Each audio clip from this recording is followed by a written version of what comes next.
So I am so happy to be here. My name is Vonda Page, and I am the Radical Results Mentor for leaders looking to level up and managers making moves. Hello and welcome to Obehi Podcast. I'm your host, Obehi A14, and I strongly believe that everyone has a story to share. Now let's get started into this episode.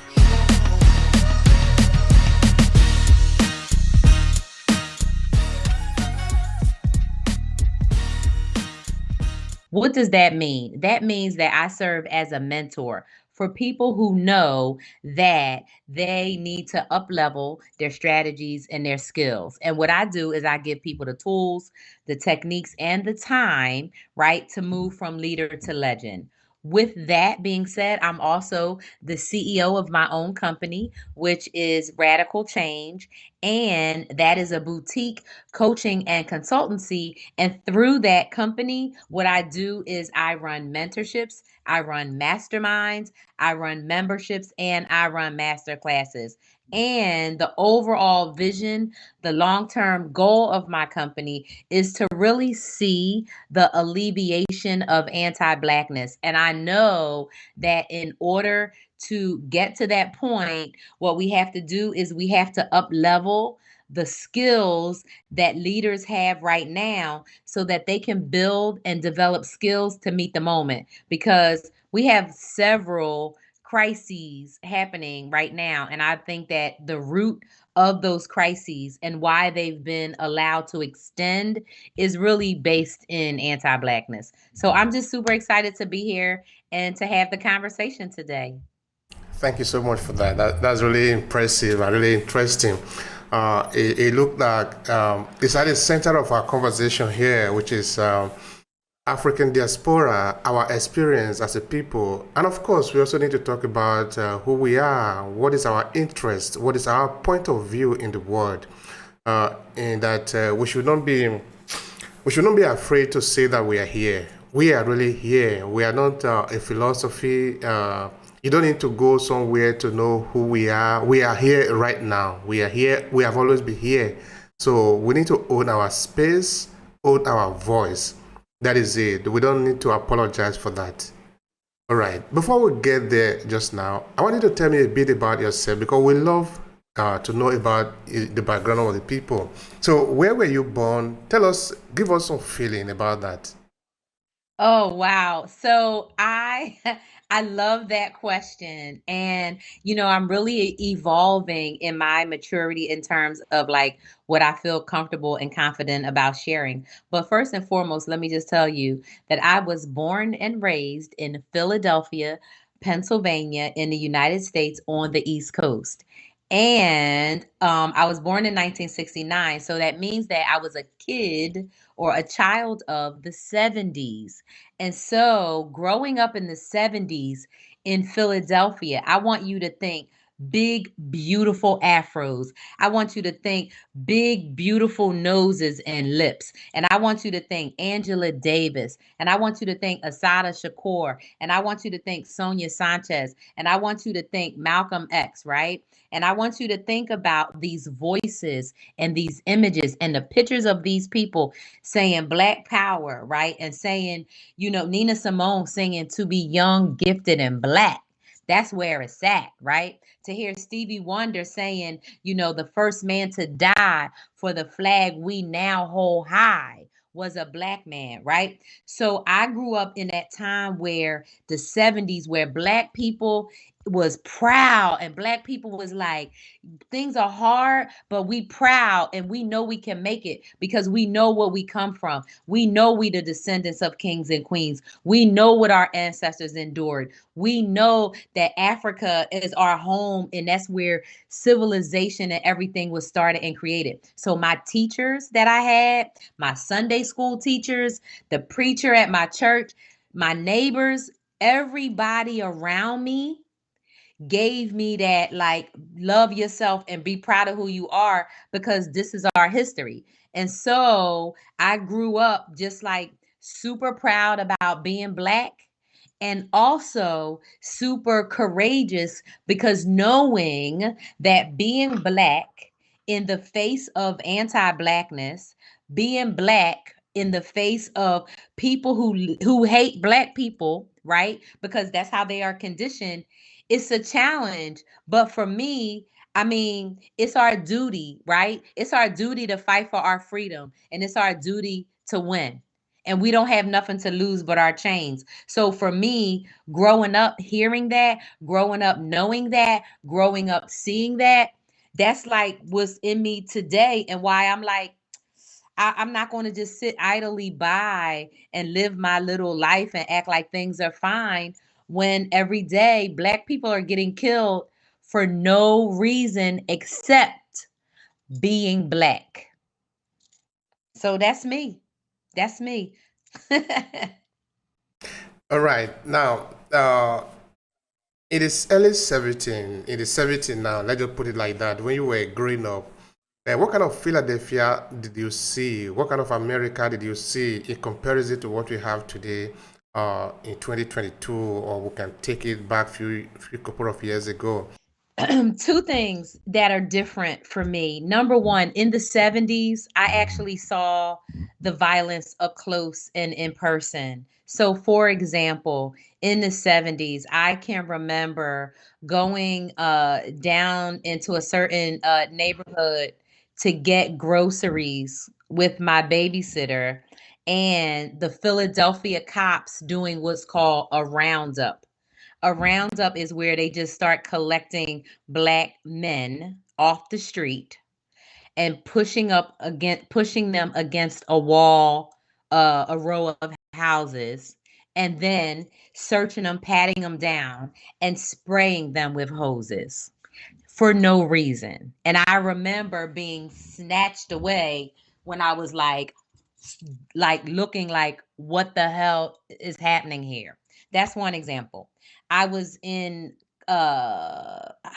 college in the 80s in Philadelphia when the Philadelphia Police and Fire Department bombed a Black family and burned down a full city block.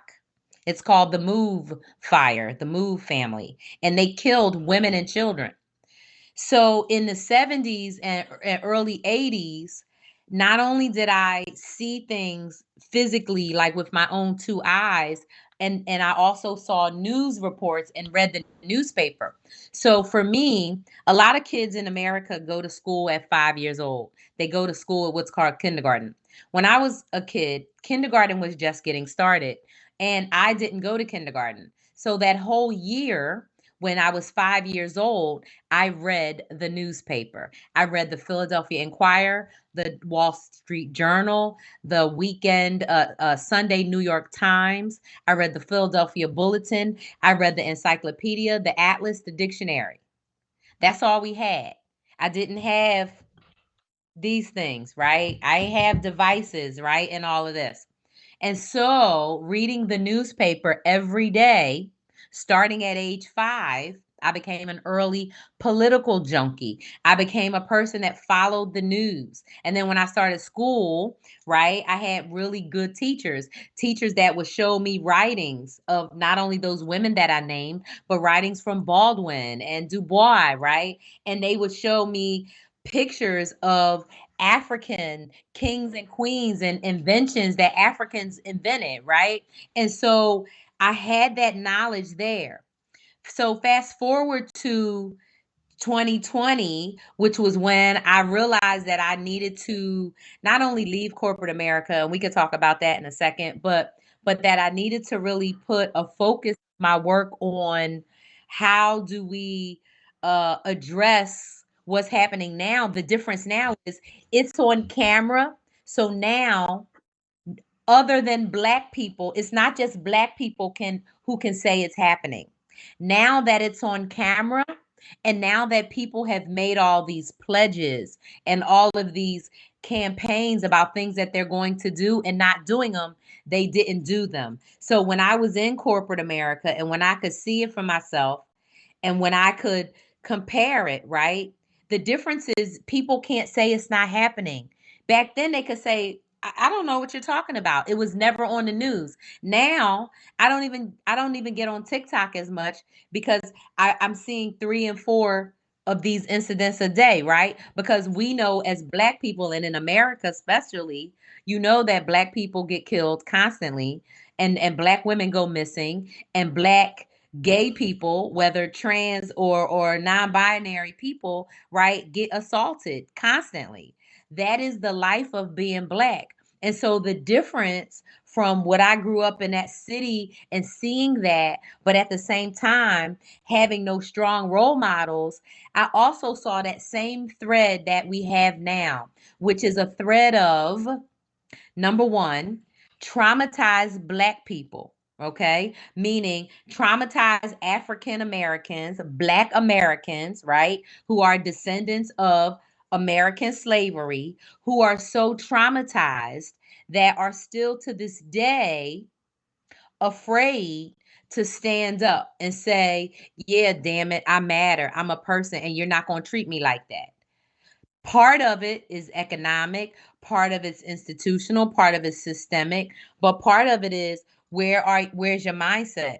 And are those shackles on your mind or are those shackles only on your pocketbook? Because if the shackles are on your pocketbook, right, you could do other things to change the status of your pocketbook, but I don't know how you change the status of your mind without doing the work. And so for me, what I see now, right, is that we have an opportunity that we didn't have in the 70s or the 80s or the 90s or the early 2000s, is that we have opportunities like this to reach people, right, across the world to talk about the issues that affect the diaspora, that talk about, how do we, come back, because I feel like, what Europeans have done is I feel like Europe has ripped Africa apart, right?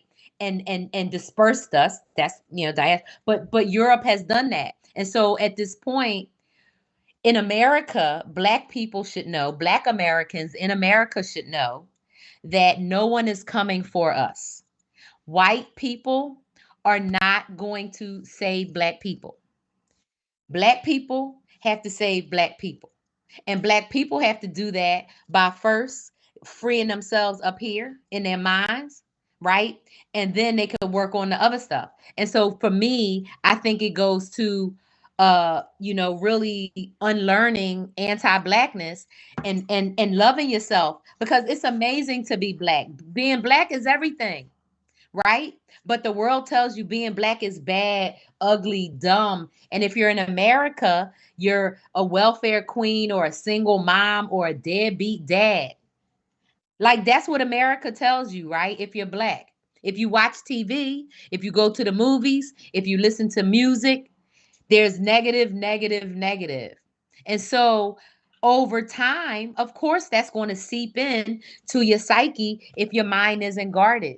And if you didn't have the luxury, right, or the blessing of an education where you had people who taught you, who you really are, but you only got the whitewash version of history, right? And the American, European monarch version of history, right? And that's the thing that we have to grapple with and deal with at this time. You know, I think it is important that we have this conversation and we continue to have it. But one thing I want to point out is that the African Americans must understand that what they are passing through in America is another version of what we are passing through in Africa. Yeah. We are not different people. We are not suffering from different situations. We are suffering from the same situation. It's just that sometimes it appears in a different version. Now, the African American might have been told that their history started from slavery. Yep, a lot of But that is the same version that is told to African people, that our history started from colonialism. Okay, now, the other day, I was talking about language, because this is another important thing about us. That we want to understand that we have a history, not just a history, but a far-rooted history that we can ever imagine. Just talking about Igbo language of Nigeria, Eastern Nigeria, The person I was talking to, the expert indeed, was telling me of a language dating back to up to 7,000 years. There is a lot of dimension to the story, no? I want to state that we as African, as a people, we can never know anything about us by expecting other people to teach us. We are going to be the one to do the dirty work. We are going to dig out our history. We're going to study our history. We're going to know who we are through ourselves, through our effort. Because I'm saying all this in line with what you said, just one line, that white people are not coming to save black people. So black people must realize this. It is very important. I want you to tell me something. In the 70s, in the 80s, when you were growing up, what kind of image do you have as a child growing up in the 70s, in the 80s about Africa? Help me understand that. Okay, first of all, it is the most beautiful place in the whole universe.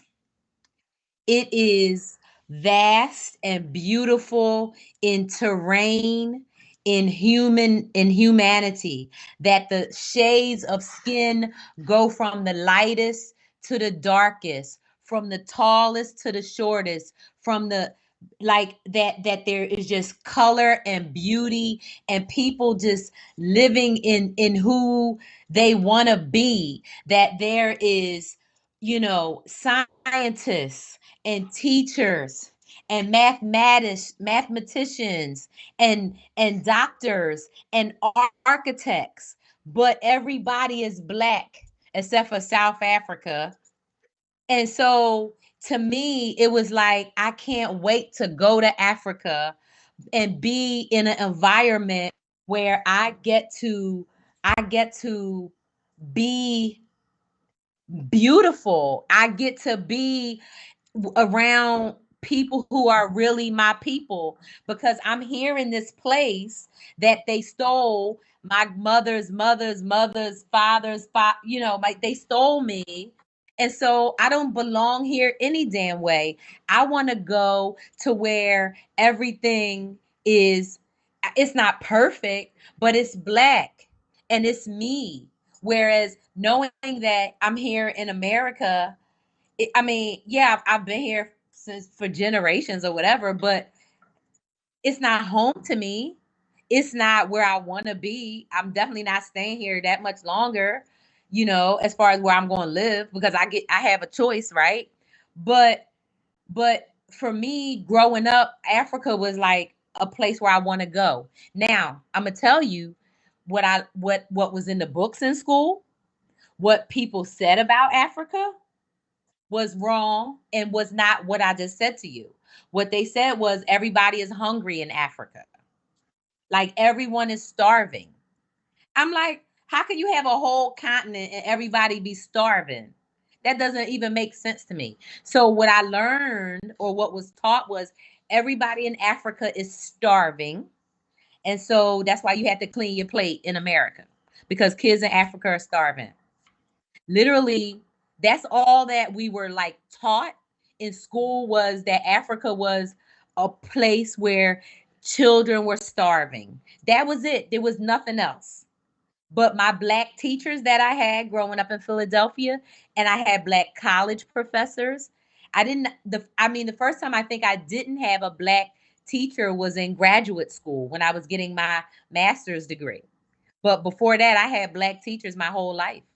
And so, my life was different, because let me tell you, I've done some surveys on LinkedIn, I've done some research, I've done some anecdotal evidence. Most black kids in America don't never have a black teacher they whole 12 years of school. And that's intentional, right? Because if you have a black teacher, like I told you, I had mostly black teachers. My black teachers, they gave me pride, right? They taught me things, right? I mean, I remember reading Malcolm X, like sneaking and reading it. Like, why would I have to sneak and read it, right? Like, like but I remember learning about Black people and our different journeys and our different stories and our different contributions. So for me, it's like, get me out of here, get me to the Black people. I can't wait to come to Africa. I'm telling you. I don't I'm like, I hope that when I come the first time, I have everything organized just in case I'm like, I don't ever want to come back. You know what I mean? Because at least, not saying that, Africa's not impacted, of course, by colonialism, the Chinese, the French, the Russians, America. I mean, like, we know that's what it is. But to me, it's something beautiful about a whole continent that's Black people. That's just beautiful to me. It is beautiful. And when you said it is the most beautiful part of the in the world, it is not just because we are African, so we want to try and paint Africa. It is literally the most beautiful part of the world. But the world power have made it disastrous for us to live in, so that they can continue to exploit it. They weaponize poverty so that they can continue to exploit people. They weaponize knowledge so that they can use ignorance against the people. Africa is literally the most beautiful part on earth. It is literally the most Yep. beautiful part on earth. Yep. Yep. It is Yep. complete. It's a continent that can rely on itself without any other part of the world. But the Western power, the European, the Westerner, the American, of course, playing this important role of empire, they deliberately are interested in weaponizing poverty in Africa and weaponizing knowledge so that people remain where they are. That is the situation. Absolutely. Absolutely. And it is intentional, and it has been intentional. And in America, right? One of the things that's so egregious is the fact that they haven't updated the history books. So the same stuff that was in the history books in the 70s when I was in school, that's the exact same history books they're using now. My daughter graduated from high school in 2020. She got the same books in Oregon in 2020 that I had in Philadelphia in the 1980 and 82 and 83. Okay. So weaponizing ignorance, weaponizing poverty, that is the white way. That is the colonizer way, right? Rape, kill, destroy. That is the colonizer way. And so in America, for example, right, the education system has always been to make people think that Africa has nothing. But I always knew that, and I remember looking at maps, and I can still see these maps in my mind where it shows all the parts, the regions of the continent, and the minerals and the resources, right? So where's the titanium? Where Tesla's digging? Where's the gold, right? Where is everything? Where's the oil? Where is it all, right? And so when before Columbus came and his buddies started ripping and rolling all around the world, they knew, right, that Africa was rich of human and natural resources, and they knew that they, was going to figure out a plan, right, to make it all happen. And so the result of that, and where we are now, right, is people are so distracted because of the evolution of technology, because of the advancement of technology. The only difference is now we have new slaves, right? In America, nothing is different, but people don't see it because they're busy, because poverty is an industry, death is an industry, right? Climate change is an industry, DEI is an industry. And so the capital way, right? The way that it works here is that we find out how to exploit something, right? Capitalists, they find out how to exploit something. How can we make money off of it? And they plan it years and years and years in the future. This is not something that they just thought up yesterday and they said, oh, we're going to figure this out. This stuff has been years and years and years in the making.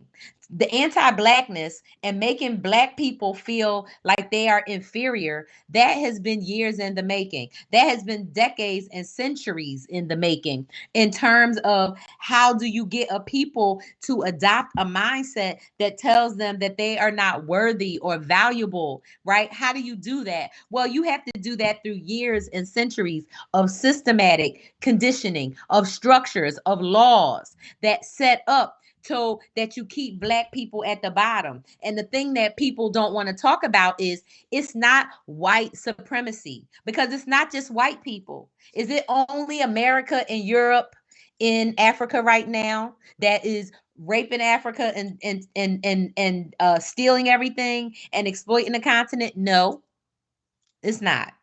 China has how much of is how much of in Africa right now? A lot, a lot, right?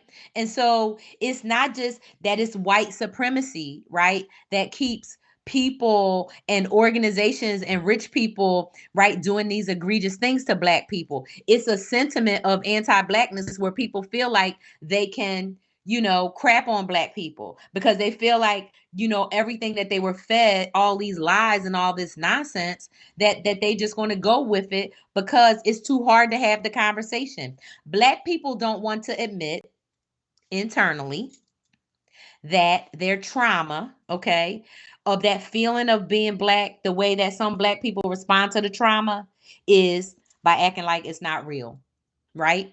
By denying the pain, by not talking about it, right? There's an expression, I can't remember who came up with it, but they say, don't piss on my head and tell me it's raining. You ever heard that expression? So don't try to tell me something that's not true, right? Don't try to feed me some nonsense. And so in America, right, what they have said is all men are created equal. I got my constitution right here. Okay. Okay.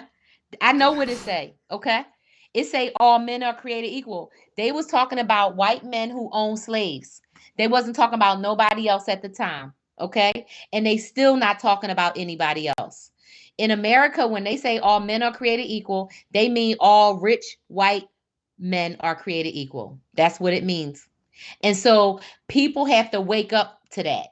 And so until they do, right, then our job, right, as people who thought leaders, right, commentators, people who talk, it's our job to continue to have the conversation so that people can wake up, so that people can, come out of their slumber and unshackle their mind and be like, okay, what am I going to do now? What's important, and how do I want to move forward? For me, it's my duty to fight for my freedom, and it's our duty to win. And so I don't understand how people, I mean, I do understand it's a trauma response, but for me, I don't choose that. For me, I choose to fight for my freedom, because why should I not have the same freedoms that they told me I have?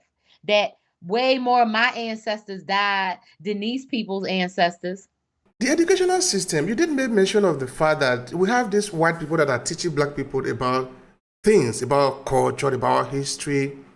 And if we go further now, except maybe in the era of religion where we have a lot of black preachers, in the policing now, we have a lot of people, white people that are policing black people. Is reversed. Is it black people that are policing white people?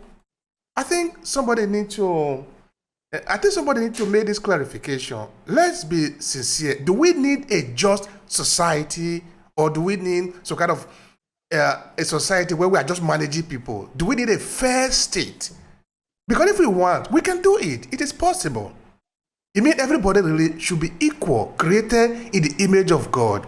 We don't need any second-class citizen. We can do that. But do we really want to do that? I want us to be sincere with ourselves. So here's the thing. We don't want that. We don't want that. So in America specifically, and I think the history of American chattel slavery is at the core of why people don't really want that. So I grew up 100% in a Baptist church, right? I studied the Bible twice all the way through when I was a teenager, and then again in my 20s. I had Sunday school, right? The entire thing. And to your point about how you can treat your neighbor, to the point about how you could treat another human being, it's not about that, because at the very core, right, it is about the subjugation, and how do you hold Black people in a position where they where you can help them believe and maintain a level of created inferiority, because if they were to fight back, it's like, okay, well, this is how we control you. And so if you fast forward to today, right, that same thing, that control is manipulation in different ways. But the thing is, Black people don't want to talk about being traumatized. Black people don't want to talk about being descendants of formerly enslaved people. Black people don't want to talk about being from Africa, because Black people believe the white lie about Africa was nothing but, like I told you, hungry kids, right? And so that is number one. The number one job is for Black people to unlearn, right, anti-Blackness. The number one job of Black people is to learn to love themselves and to understand and learn who they really are, who we really are, who we really come from. Because if we can, right, believe and accept and understand that we come from the cradle of civilization, where literally everything was created, and that, because and not believing it, not understanding it, not embracing it, that's a trauma response, because of anti-Blackness that says, if you're Latin, if you are Asian, if you are white, at least you're not Black. So in a doomsday scenario of chattel slavery coming back, okay, everybody except for Black people, they feel like, okay, well, at least I'm not Black. So if it ever went real bad, right, then at least I'm not at the bottom. And so it's anti-Blackness. It's not white supremacy, because white people are not even the, what are white people? 8% of the whole world, 6% of the world. Like, they know they're not superior. That doesn't even make no sense. If they were superior, they wouldn't need to steal everything, right? Human beings and land. They wouldn't need to steal everything, because they would have had their own stuff. So it's not white supremacy. It's anti-Blackness. Anti-Blackness is what can make people of Asian descent and people from Latin descent, right, and people from Americas, right, look down on Black people, right? Or even look down on indigenous people, because they know that we've gotten the worst treatment. And the thing is, Black people are afraid to say, yeah, Black people have been treated terrible, because we always get these BS responses. Jewish people talk about the Holocaust, and Irish people say they was indentured servants and blah blah blah. So that makes people afraid, like, oh, well, if I talk about how horrible Black people are treated, white people are going to get mad at me. First of all, white people are going to be mad at you anyway. So do a Serena Williams and just be you and don't worry about it, right? Be a Alice Felix and just be you, right? Because at the end of the day, you got to look yourself in the mirror. You got to answer to yourself. You have to answer to your children and your future generations about what are you going to do. And for me, I can't not do the right thing. And for me, the right thing is speaking up about the fact that Black people get treated like crap. And it doesn't have to be that way. It's that people are accepting it because they know it's not them.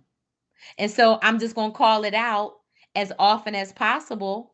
And I'm going to continue to encourage Black people, African people, right, to come together. And I think if Black American people really learned more about Africa, they would love themselves so much more. And I think they would be like, you know what? I I I don't have to fall into the lies of white America or the school books, because I know who I'm from. I know who I'm from. And you can't tell me nothing different. All right, that's it. That's it. And I think that perfectly fit into what you said before, that nobody is coming from anywhere to save you. Nobody. Jesus is not coming to save you. I need to bring the bad news for you as African. Nobody is coming. Nobody. You're either going to save yourself or you remain where you are. That is the situation. Nobody is coming to save the Chinese. The Chinese will save themselves. Nobody is coming to save the Russians. The Russians will save themselves. Nobody is coming to who? Only the African people believe that somebody is coming to save them. Now, Why I don't is want to. that? It is difficult. So I can understand why a lot of people don't want to talk about it. So let's just play the old game that, okay, yes, we will get there. But get there from where? When are we going to start going to get there? It's a complex situation, I understand it, but we're going to have to face it. We're going to have to face it and then fix it. This idea that people just look at themselves as they are not worthy, because that is how many people of African descent look at themselves, that they are going to look for a way to fit into the system that is created for them. That where they cannot really carve out a way for themselves like Marcus Garvey will do. Marcus Garvey stood his ground and he was able to mobilize millions of people. That is how people do when they know themselves. Yep. But today, we are just begging them, please don't kill us. But it doesn't happen. You are just, okay, I don't want to be harsh, but the point is, what I am trying to ask here is it possible that we are just part of the program, that we are believing that we cannot do it because that is how we have been educated to behave? That we are just responding to our education. Is it possible like that? Or is it just because genetically we are not able to carve a way out of this oppression? So, I mean, I think if I had to give it a financial number, I probably would put it 80-20. The 80 is the programming and the conditioning. And I think that the key thing, the takeaway on this part of the conversation is that the system is working exactly how it was designed to work. The brainwashing, the gaslighting, the stupor, the slumber, right? That people are in, especially that Black people are in. This is on purpose. This is the US prison system. This is the US education system. This is the US job system. This is the US healthcare system. All of these systems are structured like this. We are all on a conveyor belt moving around according to the whim of like 1,000 people, right? That are the uber rich and powerful that run the whole thing. And so there's different options, right? And different opportunities that Black people have in terms of breaking free from it. The first piece has to start in the mind, and it is that belief deep down that I know who I am and I know what I'm about and I know my worth and my value and my capabilities and my skills. And the 20% is we don't believe it because of the programming and because white people keep telling us they're coming. Every day it's a movie in America about some white savior, some white person that's helping the poor Black child, helping the poor Black man, helping the Black lady, helping the Black kid, helping this person. That's what they want us to believe. But because we just trying to survive every day, because we don't want the harshness, we don't want to get lynched or shot or beat or killed or anything, instead of saying I'm going to fight for my freedom because that's my duty, we say, well, I'm gonna just be the good little Negro and I'm gonna just be and do what white people want. And it's only them bad Black people that do that stuff that gets shot. It's only, George Floyd, he was a criminal, that's why he got killed. Trayvon shouldn't have had that gun. So Black people are in such trauma and such pain from our conditioning, from our situation. And the response, we haven't been taught how to stand up, how to fight, and we don't have the background from the standpoint of knowing that we come from warriors. I have old pictures. I remember seeing pictures of my side and other warriors, seeing black and white pictures. So I know who I'm from. And so I remember when the movie Black Panther came out, when I was watching it, it all looked familiar to me. It looked familiar to me. It didn't look strange. It didn't look it just was like, yeah. It looked familiar to me. It looked like, yeah, that's what Africa is like, y'all. Like, it wasn't surprising, and I just was so happy that now everybody else gets to see what I have known my entire life. That I have known my all 53 years, right? And so it's two things. It is the conditioning, it's the education, it's the structures are set up like that. It's set up like that. Everything is set up like that. And so the challenge is when 99% of your environment is going one way, how do you eke out that 1%? That's the challenge, right? And so, all those songs about the only the strong survive. I'm a big rap fan, right? But I'm very specific. Like, I like certain lines in rap. I don't like all the right? But I think about only the strong survive, or like being a soul survivor, right? Black people are naturally strong because of the shit we've been through. And so my thing is, muster that. Call on the strength of your ancestors, right? Call on what's inside of you and fight for yourself. Because my thing is, if you don't respect yourself, who's going to respect you? And who respects a person that don't fight for themselves? So I listened to a lot of music, growing up in the 70s, right? There's a beautiful song called Respect Yourself by the Staple Singer. And it says, if nobody, you got to respect yourself, right? Because if you don't respect yourself, nobody's going to respect you. And so, to me, the ultimate disrespect of myself would be to not stand up for myself, would be to not stick up for myself, for me to not take up for myself and look out for my own needs. Why should I be living in my life in fear and worry that my name is going to be the next say her name hashtag only because I'm a Black woman? And if I'm in Africa, I try, it's I really try to balance how much, global news I read, because when I read anything, about what's happening in Africa, like stuff in Darfur or the Congo, or like it breaks my heart, and it makes me even more longing to like be in Africa, right? Because at least I'd rather be around people who I don't know, sometimes I feel like I'd rather be around people who get it a little bit more or something. I don't know what it is. I feel like sometimes in America, people are, maybe they just are so comfortable because of the messaging that we get that tells us, everything is great and everything is fine. But I like to stay in touch with reality. So when I hear, like all the terrible things that's still happening, and it's literally for greed, for titanium and for crude, and you know all and knowing that those wars and everything, it all of that stuff is happening from everything else, right? Like the problems that are happening in Africa, just like the problems happening in the Middle East, is not those problems that just came out of nothing. Those problems come out of all this imperialist mindset, right? And America thinking they know what's best for everybody, and they want to tell everybody what to do all the time. Unfortunately. And I think the fact that we understand that this is not just by accident, it's all by design, is very important for us to understand. That is absolutely important.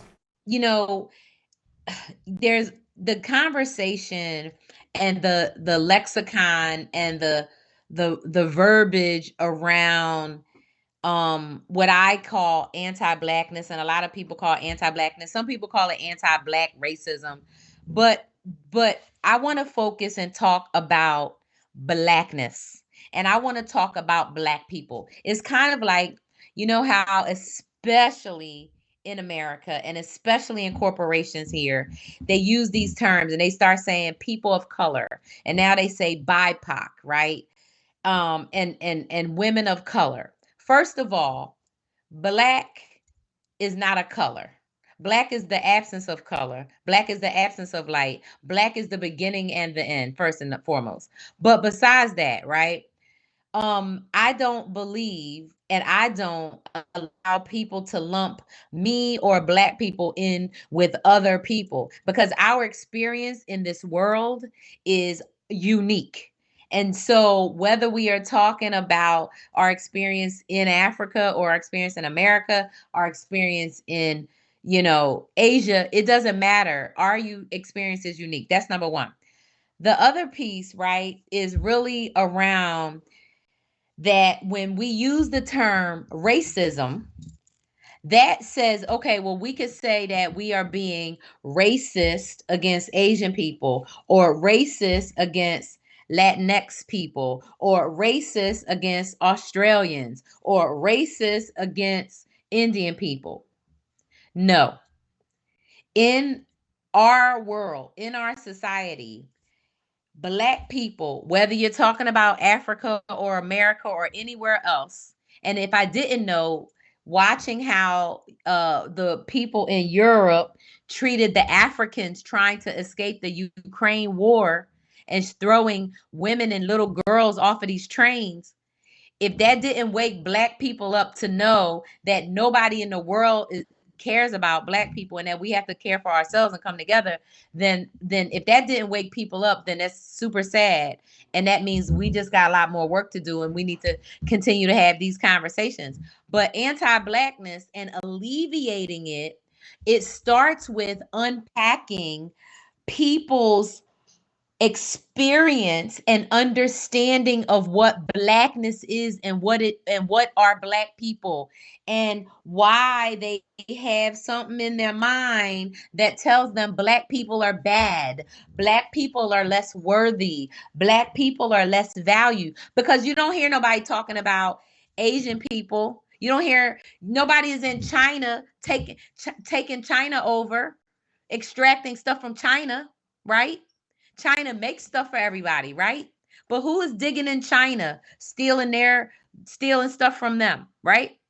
So the fact that Black people can be exploited, the fact that Africa, the mother continent, can be exploited, the fact that African people can be treated like garbage, can be killed like animals, can be choked out on camera with people crying and begging for that man's life while he cried and cried out for his mama, okay?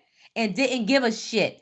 That's not racism. That is anti-Blackness. Anti-Blackness says he deserved it because I don't believe that he is much as a human being as I am.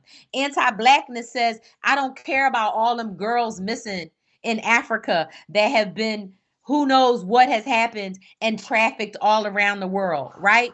Anti-Blackness is that thing that in America that nobody talks about, the 100 million Native Americans that the Europeans came over here and killed, right? And then used stolen, kidnapped Africans to build up all their wealth over here. So nobody talks about that all the reason that this can occur is because of anti-Blackness. It's not racism. It's not racism.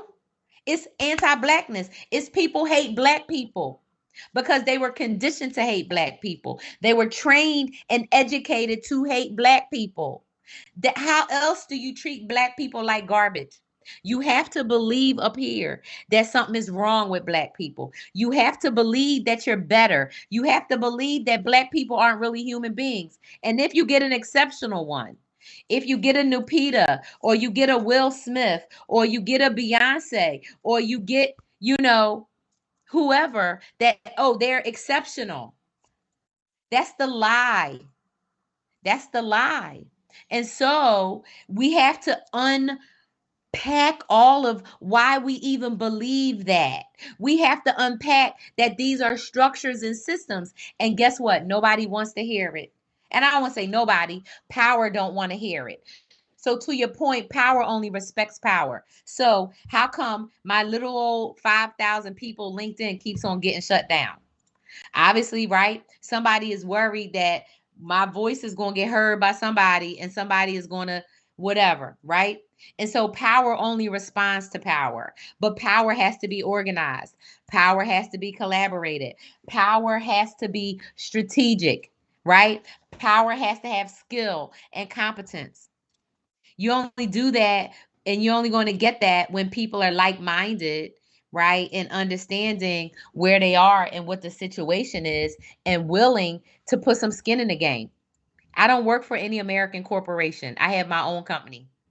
I can say what I want, right? I'm not, right? So that's the difference. That's the difference, right? I'm not dependent on anybody to pay my bills. I depend on myself to pay my bills. Thank you for that. And that is part of what we were also talking about before, no? Anyway, I'm really very happy in the conversation that we have here, and also what we are having today, that we need to talk also about the economy. The economy is also very important. You see, I didn't make mention of a word before that in Africa, poverty is weaponized. Many people might not understand what that means, but it is true. It is not natural that a lot of people are poor in Africa, literally in the sense of not having enough to be able to live. This is part of the design. It is not because the over a billion people in Africa cannot have access really naturally. It is not true.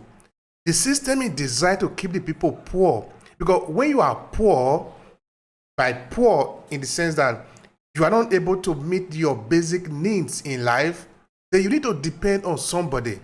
That somebody you are depending on need to give you the condition before you can get access to be alive. But if you can have access to the basic things now, then you move up again to ask other questions.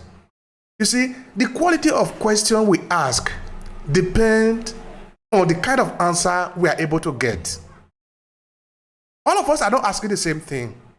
If I don't have food to eat, the question I'm asking is going to be different from if I have food to eat. I'm talking of having a better food to eat. It's not the same questions.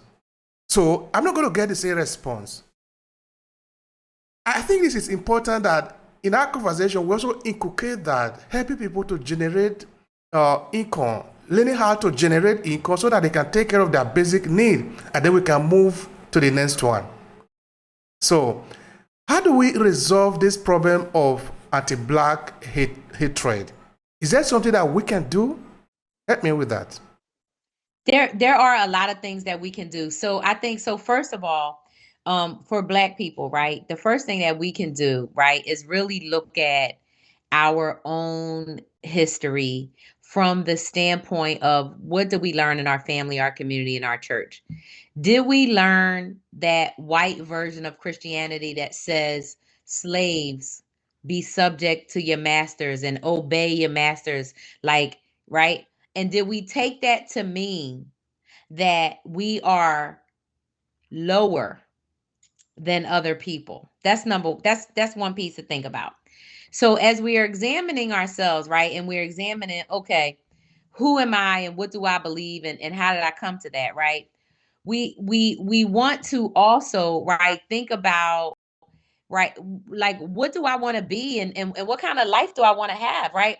Do I want to have a full life where I feel like I can walk down the street and be who I am and rock and roll in my comfort and in my own skin? Or am I always looking and trying to talk a certain way or act a certain way or be a certain way because I'm worried about how somebody's going to think about it? I'm worried about how somebody's going to say about it. So first and foremost, we have to examine that stuff internally, right? And ask ourselves those questions. Afterwards, right? Then we have to say, okay, well, who do I want to be? What is it that I'm trying to do? Where am I trying to go? And when we kind of say, okay, I have a direction for that, right? Then it is like, okay, so how do I get there? So everything, and that's where how I know and I really came to understand that my work as a mentor, my work as a coach, my work in working with leaders to advise and guide them is super critical here, because helping people to answer those questions that are deep inside of them, that basically say, how did I get to where I am now? Why am I like this, or what is it? And understanding that anti-Blackness is a condition that has been thrust upon us. We didn't choose it, but what we can do is we can unpack it. And when we start to unpack it and we ask ourselves, how does this show up for me? Right? So for example, as a Black person, here's a quick one. I got in an argument with one of my best friends from childhood because we went somewhere and he said, Why I don't understand why these black people don't clean up their neighborhood.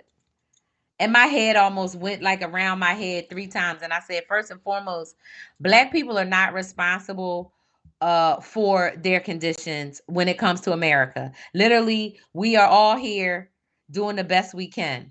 And in other places, black people are doing the best they can. And so just the fact that you have some kind of feeling that there's different black people and certain black people are deserving of certain grace or certain this or certain that, that is anti-blackness right there.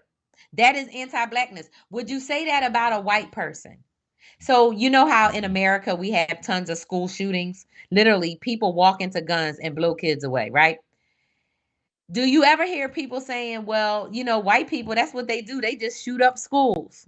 No, but you hear people make generalizations about black people, and you don't hear black people defend themselves. What you hear is some black people get on the bandwagon. That's anti-blackness. That's because it's a safer space emotionally and psychologically to hate yourself than to stand up for yourself. So, like you talked about, freedom is a price, right?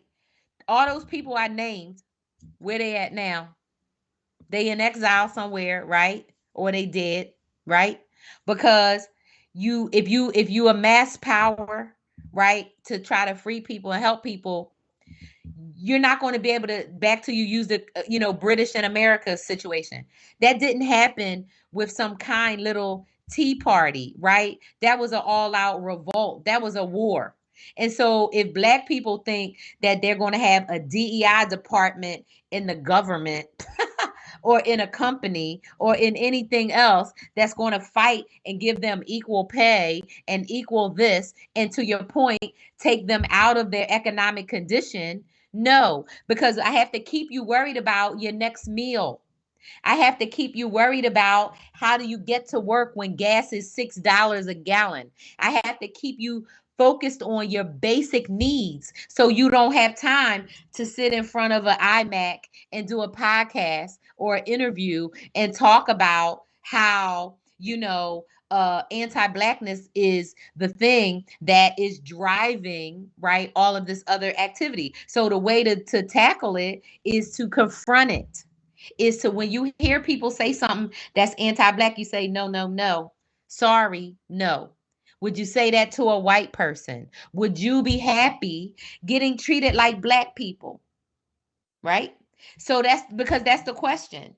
The question is, if you don't think nothing is wrong with America or the world, or if racism doesn't exist, or you say you don't understand black people get treated like everybody else, would you be happy being treated like a black person? Would you trade skin with me today? And would you be black for 24 hours, 48 hours, 20 minutes? Would you get behind the wheel of a car and drive while black? Right? And so the reason that those things are how they are is because of anti-blackness. Because if you're not black, you always can say, at least I'm not black. So the question is, when are people going to care? Because it could be them one day, right? But for a black person, it has to be, I love myself.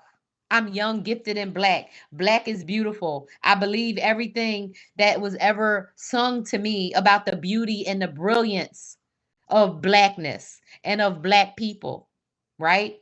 And I still remember it, right? So maybe this is one of those remembrance kind of things, right? You know how when you think about, spirituality, right? And you think about God and you think about coming back and you think about faith and you think about that concept of remembrance, right? So maybe this is a remembrance for black people. It's a remembrance for Africans all around the world, right? A remember home, remember where you come from, remember who you are, and live who you are. Don't live somebody's bull story that they told you. Live the true story, which is you are descendants of kings and queens, no matter what people tell you. And so it's up to you to decide how you going to live. And I choose, it's my duty to fight, and I'm choosing to fight. And so Okay, if I get kicked off LinkedIn, that's okay. We can make videos and put them on YouTube, right? We can do other things, right? And so it's going to be what it's going to be. It's going to be what it's going to be. I want to believe that if people really organize themselves and they stand, they will have a stand. They will have a land to stand on.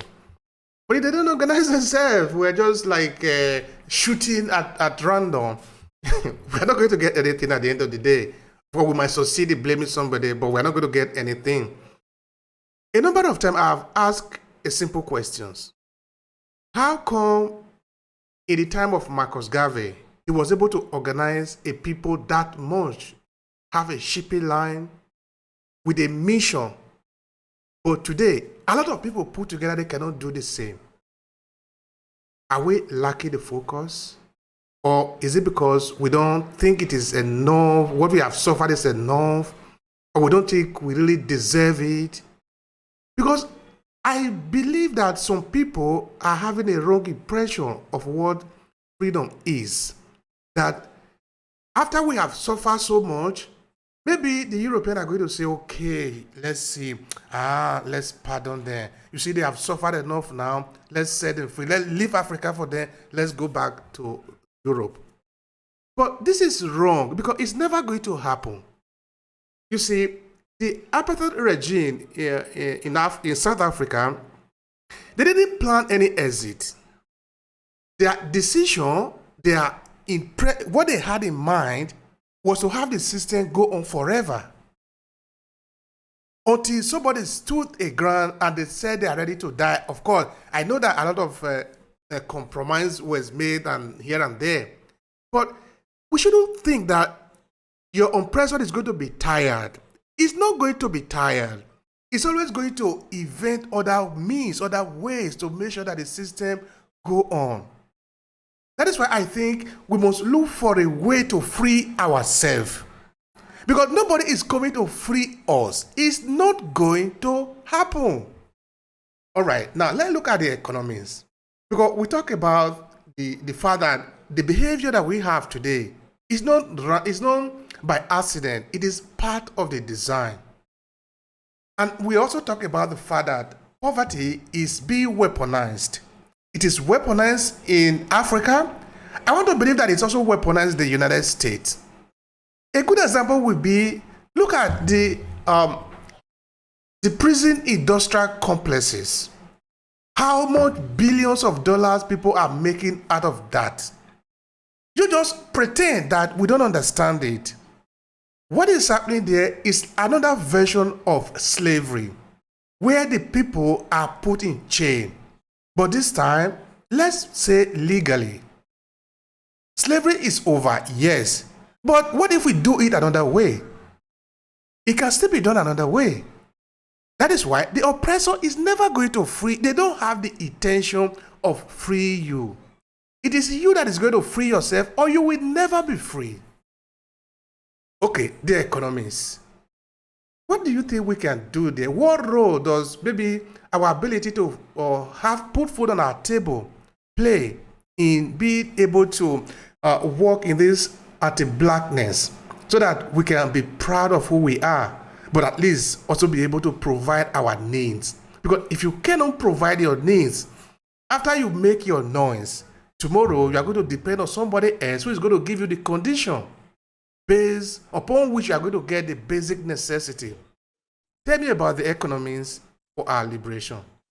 Yeah. So first of all, right, in America, the black dollar is worth, I want to say the number is it went up to 3 trillion. So 1 trillion point two or something like that, right? So first and foremost, to understand that even though, right, poverty in and of itself is a business, and poverty is in of itself a way for rich people to make money, right? That one of the tools to economic freedom, right, is for people to have and start their own businesses, right, in the community and to do business in the community. So rather than take our money and spend it outside the community, we need to spend it inside. So if we are talking about, all of these diversity, equity, inclusion efforts or things, that are happening inside companies and corporations and institutions, right? Any effort, first of all, to your point, right, inside some company, those efforts are going to always fail. It's like if you think that the slave master was going to eventually let the slaves leave, that was never going to happen. So, to your point, right?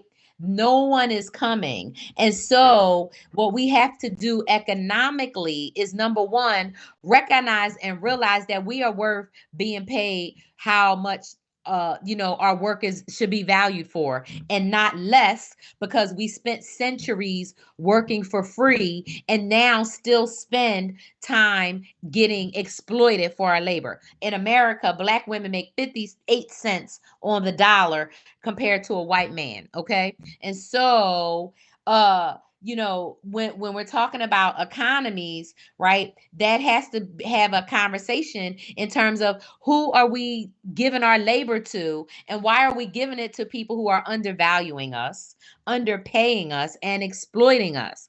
That's first and foremost. And so if a person is well off enough that they have a mobile phone or a computer, and they're savvy enough to know how to use those things, they are part of the knowledge economy, and they should monetize their knowledge, right, and get that going. Because literally, as long as we stay on corporate plantations, as long as we stay on,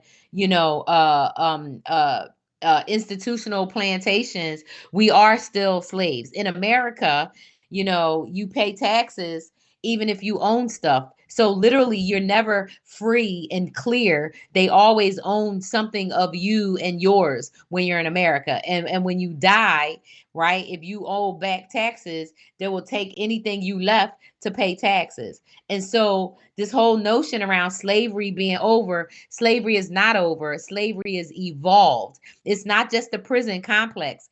If I have a job working at McDonald's making $6 an hour, but in order to live in any city in America, I need $26 an hour, that is slavery, because it's not enough for me to pay for my basic needs. Now, maybe I don't live on a plantation with strangers, but if I'm in California, I'm living in a one-bedroom apartment with three other people, everybody making $6 an hour, because we cannot afford one apartment.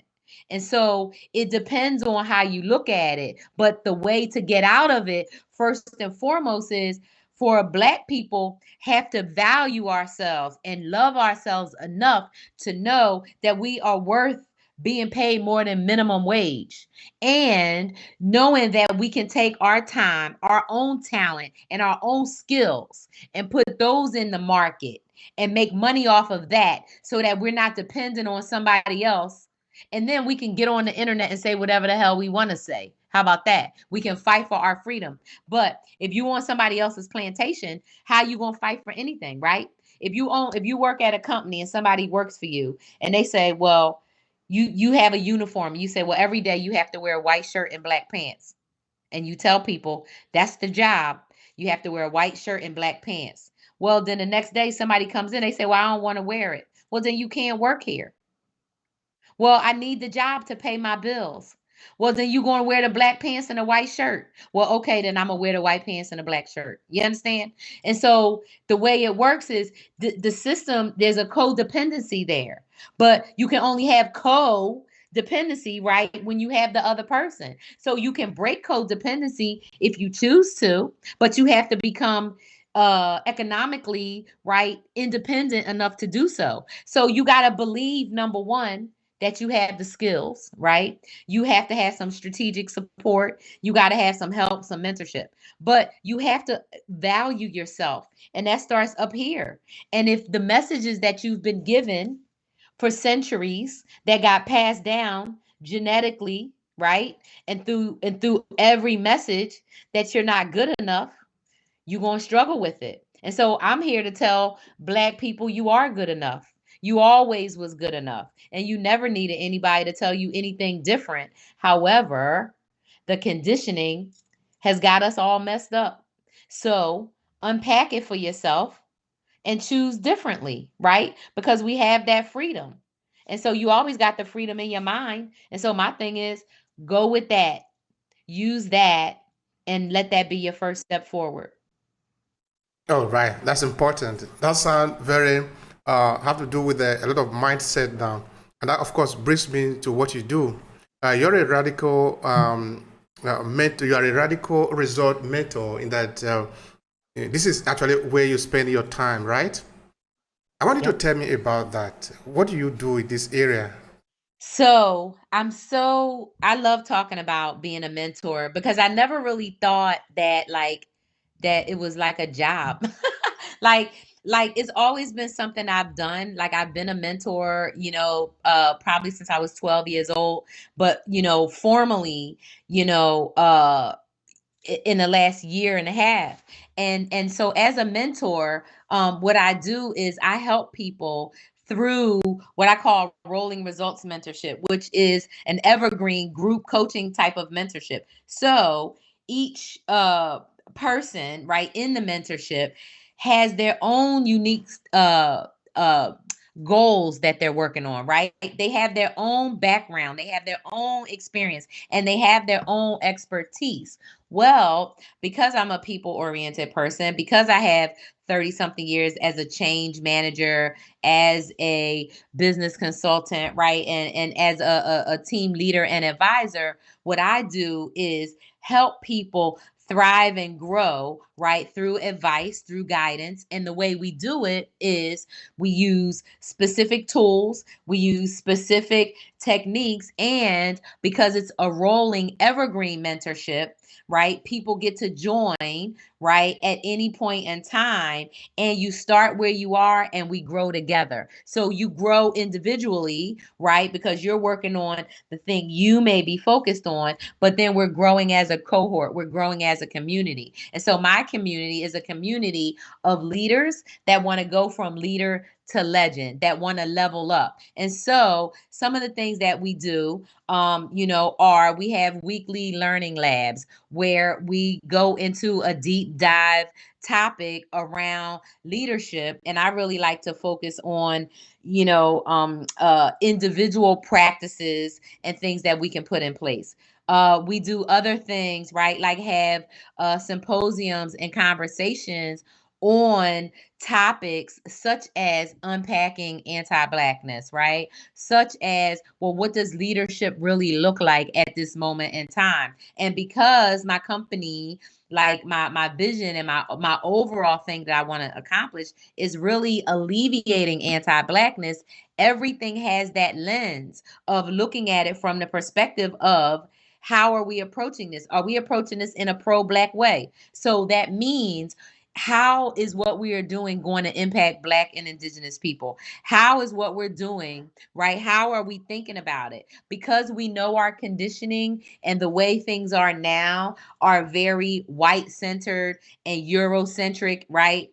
So, what does that look like, right? To have a Black centric view? What does that look like to be looking at things with an Afrocentric view, right?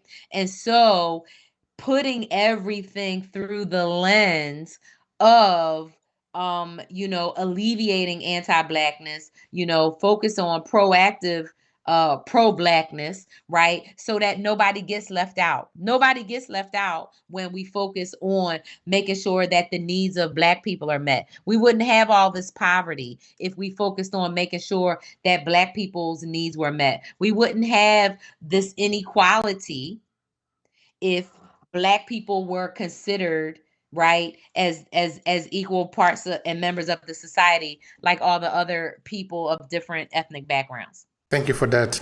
All right, now and tell me more about your mentee, the people that you are helping. What kind of challenges are they having? Of course, by challenges now we're trying to look at, because they are a kind of a representative of the community. So by understanding what kind of challenges they have, maybe we might get to understand more about the community. So tell me more I about love it. that. Yeah. So, for example, so one person in the community is a young woman. She is a cybersecurity engineer by trade and by education, and she wants to transition into running a nonprofit for educating young Black girls in the technology space and giving them, you know, that freedom to bring their spirituality to the table, right? And so because she has worked in corporations and in technical roles, her challenge is, how do I make that transition and what does that even look like, right? And so that's one person. I have another mentee who is a man, and he's a white guy, and in his a little older than I am, and he's like, I realized that, yeah, being a good, quote, good white person isn't enough, right? And I know that I need help and support in how do I actually take what I'm calling, anti-racism work, how do I take that into another level, right? And so it first starts with really examining and uncovering who you are, right? So that's another person. Then I have another woman. She is a couple years younger than me, so late 40s. She is a career uh, uh, uh, manager, technology within the technology space, but focused on people skills, right? Soft skills. What she wants to do is gain the confidence and the clarity to really go out on her own to run her own consulting business, right? Because she has like 20 something years in a very strategic field that needs a lot of right now. I mean, this field is jumping, right? So she's another person, and what we're working on is, okay, where do you want to go in the next 3 to 5 years? Where do you want to be? But what do you want to really narrow down on? So who are your customers? But even before that, you're talking about you feel like you have a lack of confidence. So let's talk about, where does that come from, right? So we might do a one-on-one for 15 minutes and we talk about, okay, talk about this confidence thing. So let me talk for a second about the delivery method. So I'm super excited that I think next week, but if not next week, the following week for sure, my app, which is called Radical Change, is going to be on the apps, in the App Store, Google Play, and the Apple App Store. Um, and that is the app in which I use to interact and work with my mentees one on one. So we do video chat on that app. We text. We do documents. I share documents. I do training through there. And so it gives people that opportunity, right, to have basically any device access, right? So they could be anywhere, any device, and we can still connect and work together. And so, if I think about, I'm so glad you asked me about like some of my clients, right? My mentees. Those are the top three, the first three that came to mind, because when I see their faces and I picture their journey, they're all in different places. And so it's going to be super exciting, 45 days later and 30 days later, and as time goes on, to see how everybody grows and thrives. So the next opportunity, right, that people have to learn and find out about the mentorship, they can go to rollingresultsmentorship.com, right, and learn about it there. But, right, I do master's classes and other things where people have the opportunity to learn, but they can always just literally go to vondapage.com and click on change management or a consultation and connect with me, and we could talk about where they are in their journey. The great thing too is having that community, where it's not just me mentoring people one on one, it's in a group setting. And then we also have that one on one. We also have, opportunities for, whether it's like a deep dive, into something, or somebody wants to ask a quick question. Hey, I have this situation coming up. Give me your thoughts. And so being able to have an app where people can access, through the phone, through their desktop, their iPad or whatever, just takes it up to another level, right? Because then people have what they need when they need it. And so I'm just super excited. And, thanks so much for asking me about it and giving me the opportunity to share it. Now, you describe yourself as a radical result mentor. Do you want to talk about why did you do that? So one of the things is, so my company's name is Radical Change. And when I think about, radical, and the word radical really being grounded in getting to the root of something, right? And understanding like the essence. And I think that the essence of change is really around the results that come out of it, right? A lot of people do work, a lot of people are busy, a lot of people do activity, but what are they getting out of the activity that they're doing? So when people work with me, what you get, first of all, we're going to the root, right? We're going to the essence of how we need to address things, but the focus is on results, right? So when we start the program, when we start a conversation, when we initiate and go down the road, my first question is, okay, well, what are the outcomes? What are you looking for at the end? What things have you been trying to do that you have had trouble doing? What things have you been trying to get that you've had trouble obtaining, right? And so how what if you know where you're trying to go, then I can help you get there. And we can do that, right, in a meaningful and measurable way. And that's a results focus. And so for me is, I don't want to do work if I don't get any results out of it, right? So I use an example. People hire coaches all the time. And I have a friend of mine who hired a coach, and they paid this coach $10,000 for this coach to help them do this particular thing. Okay, so the coach helped them with one thing, and they emailed a couple of times. They had a couple of conversations, but the person doesn't feel like they definitely didn't get their $10,000 worth. Well, so when I said, well, what did you go in expecting? They told me what they expected. And what did you get? Well, they're like, but I didn't get any results. I talked to the person. They were nice. We built a relationship. But at the end of the day, nothing changed for me. At the end of the day, when people work for me, they're going to be able to say, okay, well, I was able to launch my nonprofit. I was able to, up my game. And now, I am helping people in my home or my church or my community unlearn or unpack anti-Blackness. Or I was able to really figure out the direction that I want to take for this new venture in my life. And now I have the confidence and the skills.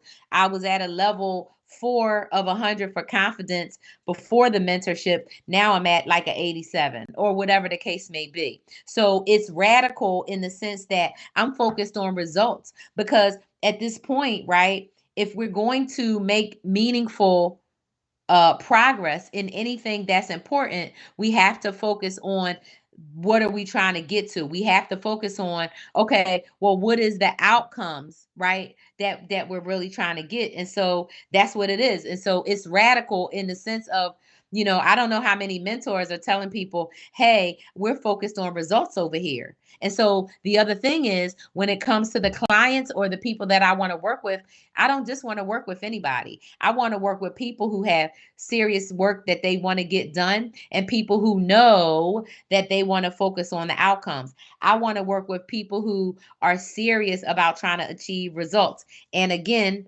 boom, that's radical, right? And so that's what it is. And a mentor, I look at a mentor as a person that supports you, but not only that, it's a person with whom you develop a relationship, and in that person you can see something in that person that reminds you of you. And when you see that person, you say, I think that person can help me go to this point, or that person can help me with that, because you identify with something in that person, right? I have several mentors, but my business coach, right, my business mentor, when I look at her, I mean, literally, she talks like me, and she says stuff that I would say, right?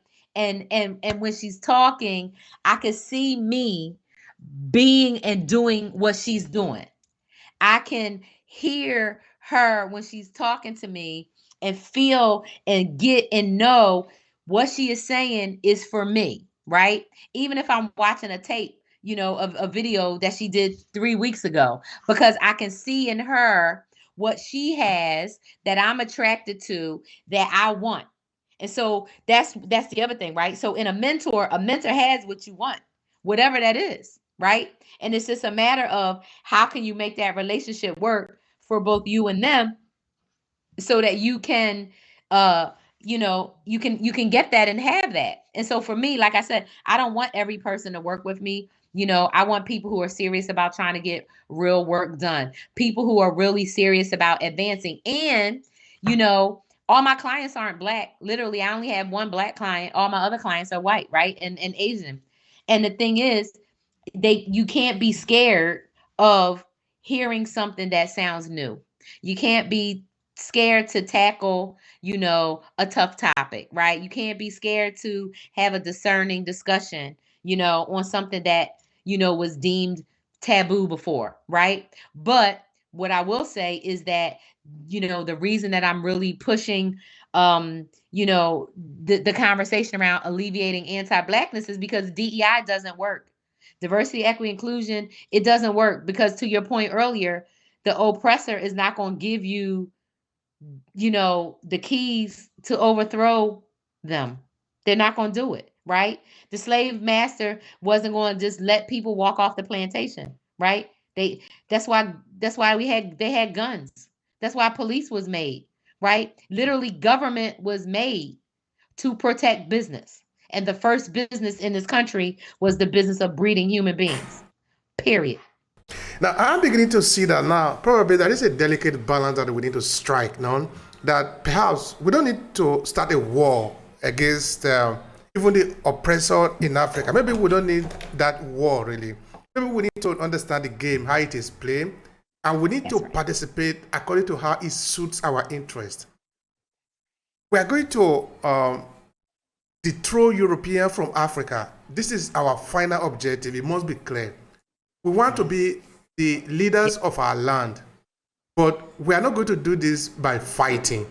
Let's try to understand the game and look for a way to tell them, hey, you are welcome to Africa, but you are going to play according to our rule.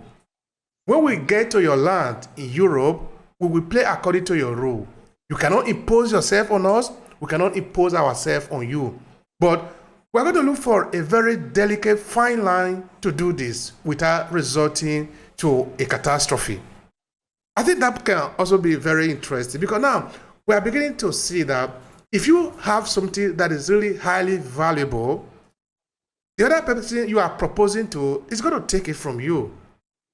As long as you're not just saying, hey, let's start shooting, let's start fighting. Because I don't think that is really going to resolve the problem.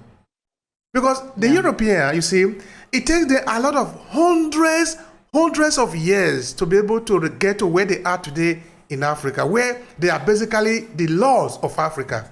They control everything in Africa, from military to economy to politics to psychology to spirituality.